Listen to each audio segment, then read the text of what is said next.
Welcome. Today you join me here, and what a view. Now we are going to be sketching that, and along every single step of the way I'm going to be giving you a key thing to think about so that when you are travel sketching you can keep it effortless and easy and fun. It's so easy to sketch here that you could literally fall asleep, find yourself sketching and wake up with a masterpiece. Oh no, what's he up to this time? Yeah, or not. Because actually, sometimes when we're travel sketching, we put so much pressure on ourselves. Everything's new and there's so much inspiration, but we end up just overdoing it. And suddenly, instead of it being effortless and fun, it becomes a source of regret or stress. Now, the reason I'm here in particular, right here, is, well, because that's lovely. I guess that's one reason, but it's not the reason. But it's because this region is where I will be doing some sketching courses next year. Details are down below. Now, without further ado, I think I've given you enough of a teaser about how lovely this area is. So I guess I should probably get my stuff ready.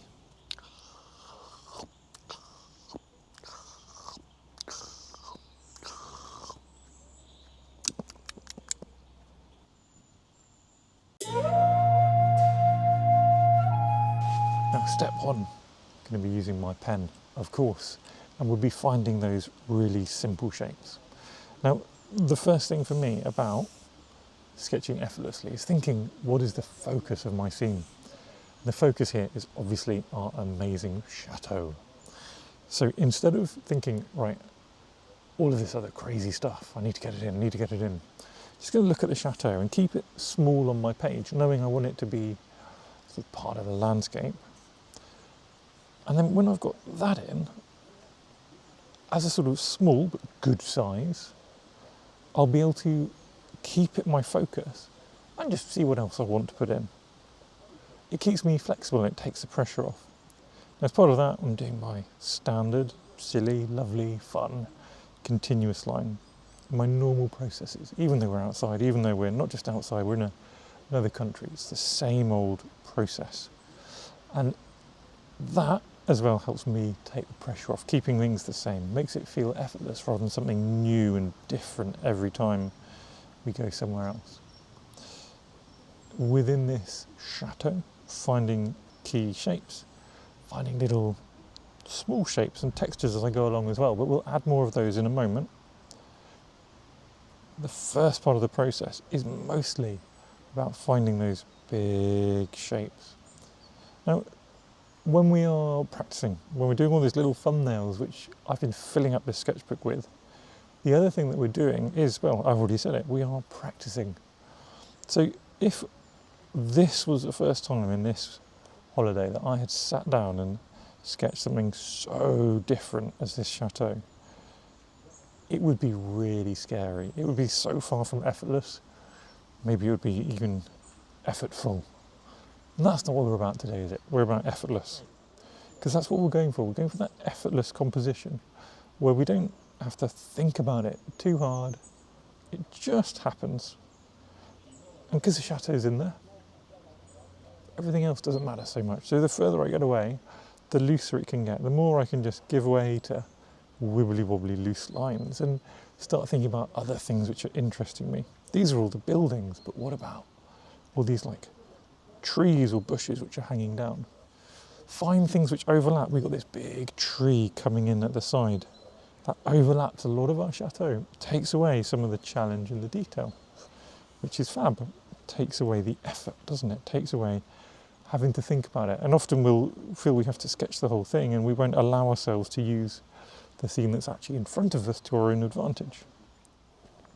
Underneath, we're back to some trees, bushes. I'm going to keep them nice, little circle, spherical things. And then, really fascinating again, and now we're starting a new area. So keeping our process fluid, which is a big part of that effortless feeling, we are back to shapes. Wash and keep it consistent, keeping all these lines sort of consistent. So everything which is a tree feels the same in our scene. everything. Building forward, we've got these trees coming at me, and again, another big tree right in the front of the scene. Now I'm going to put this in as a fun little reminder, because whilst we've been here, what we've had is a canoe marathon going down the Dordogne. So I've been watching loads of canoes all day, literally hundreds of canoes going up and down this river in different places as we've moved around it. So in this canoe here, it's a fun reminder of what happened on my holiday. And that's what our travel sketching is about. It's not about having an amazing, perfect, sort of wonderful landscape. It's about having our little memory, isn't it? Our reminder. From there we can move on to step 2, where we add a little bit more ink. Now we've got in here already some of our textures, but the thing we're trying to add, as well as a little bit more texture to show the light and dark, also a little bit of bold line. And here we remember, what was it we said about keeping it effortless in step 1? We said the focus. So I want to focus on my chateau. And again, beautiful light has just come out. So I can immediately go, right, oh, I've got some good shadows, and I can just hatch in the shape of that shadow. You can see now though, the structure of our chateau's kind of disappeared behind all of these lines. So, a couple of bold lines. Using my pen a little bit firmer this time, I'm going to find the key contours, the key edges in the different parts of this chateau, and kind of mark them in. Not every line, but the ones which feel important. With the eye of hope, some horizontal textures coming in here, so we can add those in. And there's loads more windows we can add. And all of these things, these are just us focusing down. This tiny fragment of our page, this little bit of our page, has a lot more ink in it than anywhere else, and that brings the focus in. We don't need to spend all this time everywhere else. If we make the focus interesting, if we remember why we're here, which is for this chateau.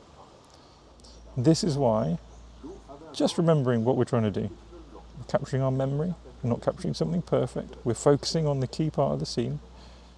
Even just that mental note to ourselves is, I think, a really important part of the process of finding it effortless.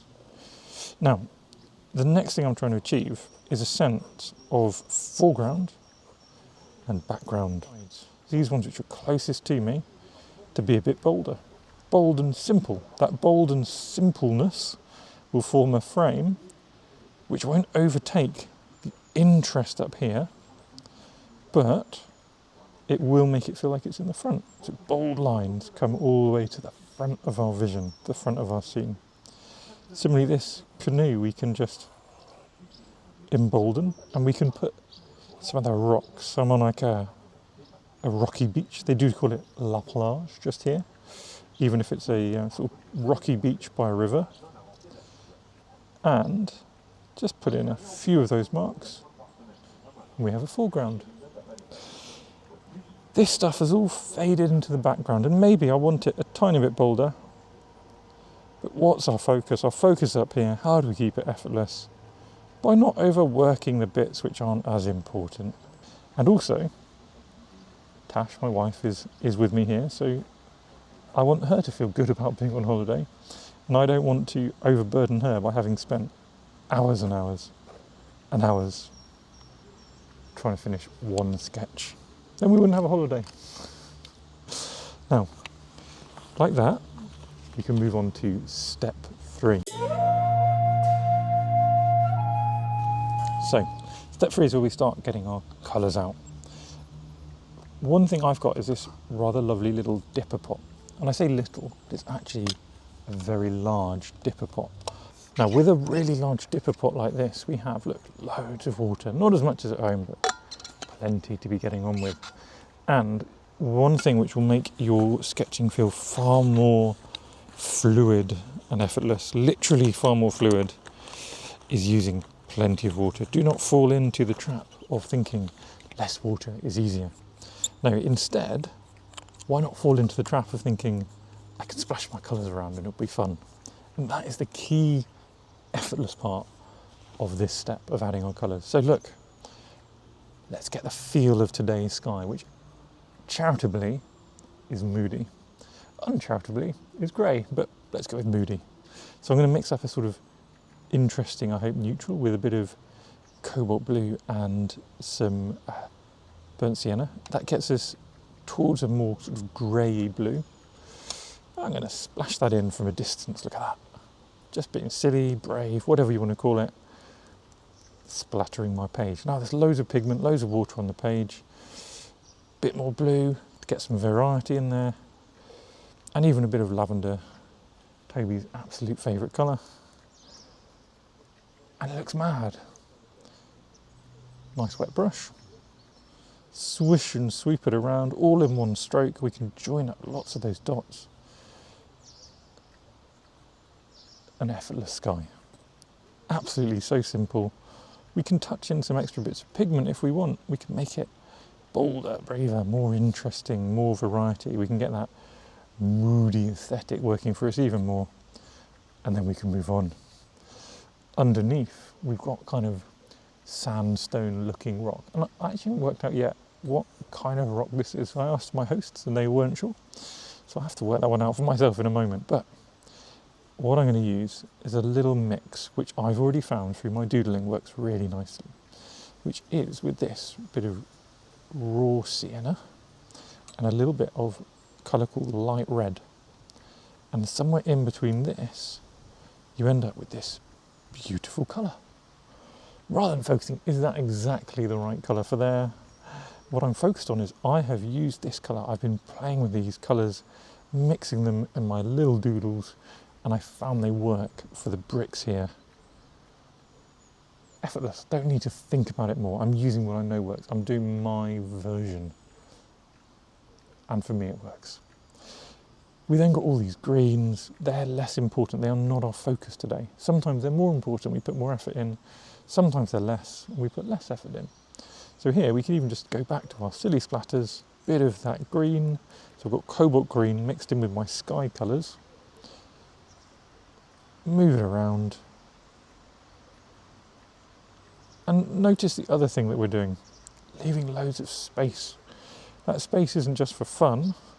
That space also helps build contrast. It means we don't have to work so hard to make our scene, well, contrasting. We don't have to work so hard to make our scene have interest and depth if we leave white paper, because that instantly means we've got real brights against everything else. And we instantly have a more effortless feeling sketch from that. Now, the last bit I want to add in is our canoe. Nice bit of red, simple wash. That's using a bit of light red and a little bit of pyrrole red. Drop in a few bits, make it varied. And then let's take a short break, just to have a look at what's happening.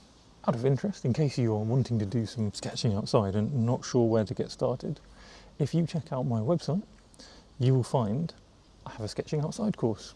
That is a course entirely filmed outside with loads of tips, tricks and ideas for how you can use your indoor sketching skills in reality. Now in that course I provide all my references from around the UK and around Europe, but also I give you ideas and challenges, so every single lesson you can not only do my scene, but you can do your scene, submit it and get feedback from me about ideas to make it easier, improve it, or just some encouragement because you're already doing fab. Now, often what we do at this stage is we let everything dry. And in a studio, that's great. We can predictably just go, right, let's go make a cup of coffee. But I've already said Tash is waiting for me down by the car, probably by now. He wants me to leave. Part of being effortless on holiday is not having intramarital arguments. And so what I might do is cheat. And what I've got in my bag are a few pencils. So you might use watercolour pencils, ink tents, or even like alcohol markers. And now what we can do is we can already start adding our next kind of layer of colour without waiting for the page to dry. So I've just got a gentle range of sort of a warm and cold red, warm and cold yellow, a couple of blue, a purple, simple colours. And I could just look at those and go, right, I know they're not exactly what's needed in terms of like, oh, a perfect colour match, but I spot some light red roofs. Pop those on. I spot a red roof up here, let's pop that in there.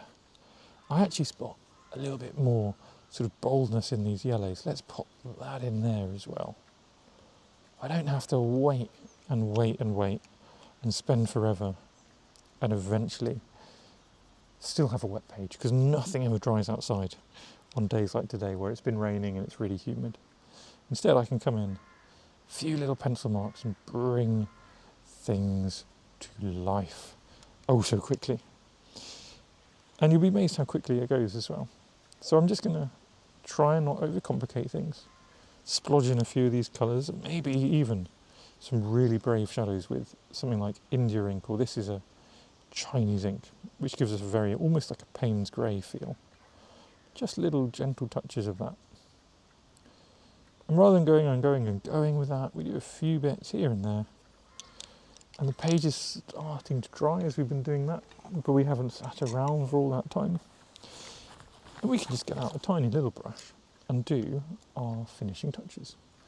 So we've already been doing those bold colours really simply by cheating. And our finishing touches are going to be wetting those colours, moving them around. Look at that, a bit of fun. You never quite know how they're going to blend and merge after you put them on the page. But now our finishing touches is just that, blending and merging those little pencil marks, seeing how they soften in, seeing what effect we end up producing on the page. Maybe picking up some more colours from our palette. I'm going to get a sort of darker green, just, oh, that became very ungreen, didn't it? Let's try that again, darker green, just to come in at the edges of our lovely river, lovely, very famous river. Maybe a tiny bit more boldness in some of the greens, just to bring some of these little green shapes into the front, just as a bit of variety, nothing else. Maybe some more splatters if you're feeling fruity. A little bit of a blue splatter in the sky. Look at that. Yeah, that fills that out, doesn't it? Let's do that in the foreground as well. Bit of fun. And you know what? I'm sort of looking at this thinking, what else do I need to do? And there isn't much. We can keep fiddling. We can always keep fiddling and fiddling. Can make these roofs a bit bolder, just with a little bit of more watercolour. But actually, we're pretty much, could we call this finished? Yeah, we could. So actually the thing to do is probably let ourselves do a couple more little touches. But if we don't know what we're doing, that's when we start stressing and straining. And so my big tip, my giant tip for the final step, when do you know that you're finished? And that's a bit, everyone always wants to know the answer to. What's the magic for how you leave space and you know that you're finished? Well, my little magic tip, my only tip, the tip you've all been waiting for, is when I'm not sure why I'm doing something, I stop doing it. And I go, if I'm not sure that I'm not going to make this better or worse, I should probably stop. Because I can always get my pen out tomorrow or tonight when we're sat down after eating far too much food and, well, not drinking any alcohol at the moment because we're having a dry couple of months, but maybe drinking too much fizzy water. I can always get my pen out and add some more. I can get my colours out and add some more, but I can't take it away. I can't wish it was less. So there you go. An effortless drawing where I witted, enjoyed myself, enjoyed the varying wind, rain and sun that I got in these few short minutes, and yet also captured something which I really, really like. If you've enjoyed yourself, let me know. Write a comment down below and I will see you in the next one.